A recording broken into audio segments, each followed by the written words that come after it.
I want to share the story of a former client of ours who came to us a couple of years ago, and he was drinking excessively. And he came to our coaching program, which is called Project 90. And we help people to stop drinking for at least 90 days. We do it without medication, or rather, we don't encourage medication. We just do it as a holistic way, and we do it as a rewiring of the mindset. And this particular client came to us, and he was on 4 different types of medications: acid reflux medication, blood pressure medication, sleep medication, antidepressants. And he had been on those for what he said up to 10 years. So some of them he'd been on for a decade, some of them maybe a few years, etc. But certainly when he came to us, he was on 4 different medications. He then stopped drinking through our, let's call it, mind rewiring process.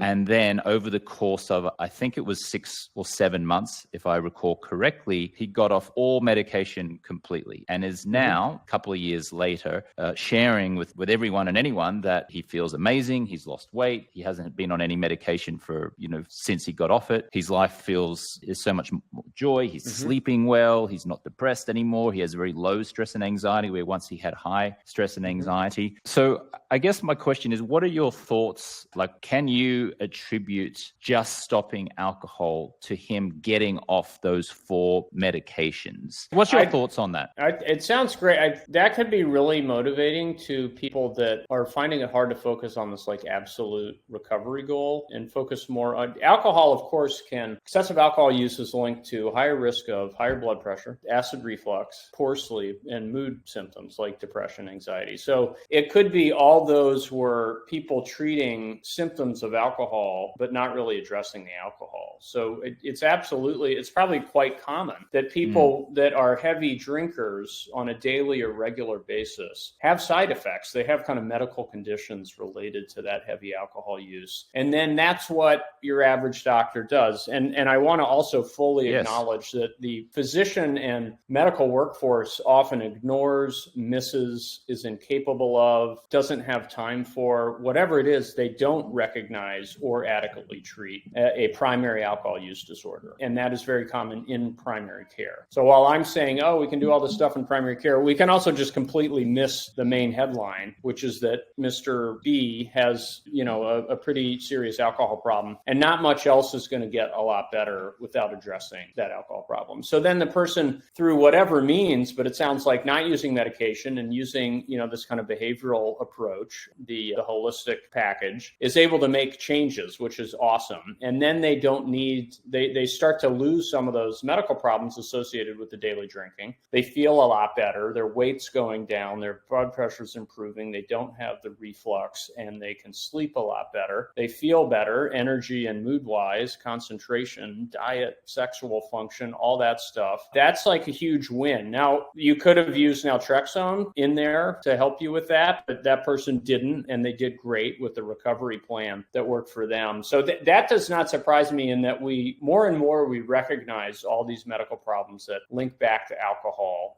There was a lot of press this week about kind of yet another kind of article, study, and report pointing towards elevated cancer risk, especially in younger and middle-aged adults, linked to heavy drinking. So the kind of understanding that heavy alcohol use has profound kind of pro-cancer properties, and that's been under-recognized until like kind of the last 5 to 10 years. And probably no amount of alcohol is like healthy in the way that people have also kind of grown up hearing about like red wine or the Mediterranean diet. Probably think that some alcohol is maybe neutral, like it's not going to necessarily kill you or shorten your lifespan, but don't call it healthy. So I like that case, that story, and that it shows a lot of stuff that can be linked to alcohol, and if the alcohol is addressed, the overall kind of health status can improve and get you off a lot of medications. When you were putting forward the idea that if he had used naltrexone, he would have been on 5 different medications, right? He'd be on the acid reflux, the blood pressure, the sleep medication, the antidepressants, and now he comes and he says, and I'm drinking a lot. That would mean that a primary caregiver like a GP or a doctor would then put him on naltrexone. Now he's on five medications.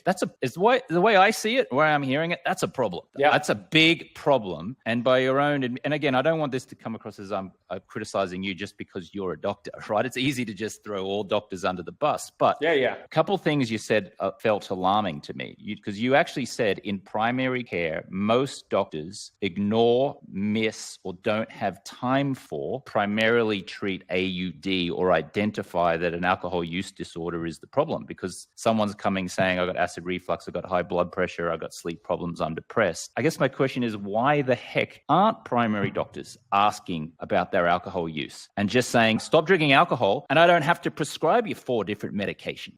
Why is that not happening? It probably a legacy of many decades of kind of ignoring it, not really accepting that we should be screening for it in the ways that we know we should be, and just kind of a lack of training. We are trying to fix that. The good news is, the doctor that graduated med school this year is much more likely to have been trained to think about alcohol, smoking, opiate, other substance use disorders, and then to do something about it, and to do something about it themselves rather just refer out to treatment. So it could be hit or miss, but I'm saying that's not an unusual story where I've been seeing my doctor. He keeps if I go in and say, doc, I'm anxious, but I don't come in and say, I need your help, not drinking as much. The doctor will say, anxiety, here's some Lexapro. And that'll be the extent, kind of the investigation. And that doctor won't put it all together. So I'm not, I don't know who that person was seeing for their medical team, but chances are collectively they were missing it, or the patient never felt comfortable disclosing or really kind of being real because they felt they'd be judged, they were ashamed, they were guilty, or they just were never asked. Those are all possible combinations of where this goes south and why alcohol use disorders are undertreated. And Nat, while I say it's all getting better, we don't use enough of any type of effective alcohol treatment, be it behavioral, self-help, or medications, because we just don't recognize and kind of intervene on enough alcohol use disorder cases. But I can take it as a doctor. I was saying with naltrexone, you might say, well, we need to start an alcohol treatment episode. I think a lot of your problems stem from this alcohol. We've got to get that under control. I don't see any of these other things getting much better. And you're probably just going to feel, down and depressed and anxious and unable to sleep if you're drinking this much. Naltrexone can help with that. And then over the course of the same period of time, you might find you can keep naltrexone going and start to take away some of those other medications. I think doctors also recognize more and more that polypharmacy is not great.